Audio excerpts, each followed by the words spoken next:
Hello everyone, welcome to my kitchen. My name is Michael, and today, if you don't have a toaster, I'm going to show you how to make toast in a cast iron skillet.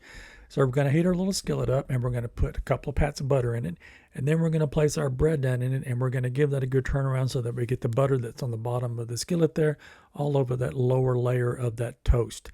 And then we're going to add a couple of pats of butter onto the top, and as that bottom is cooking, we'll continue to look at it and move it around on the skillet so that we get all of that buttery goodness on that one side of the bread.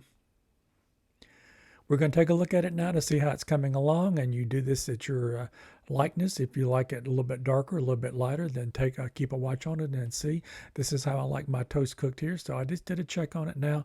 I'm turning it around on the bottom of the skillet to get all of that buttery goodness mixed around on that bottom side of that toast. All right, our toast is ready. We're going to take it out. If you like this content, don't forget to like, share, and subscribe, and I'll see you in my next video. Bye-bye now.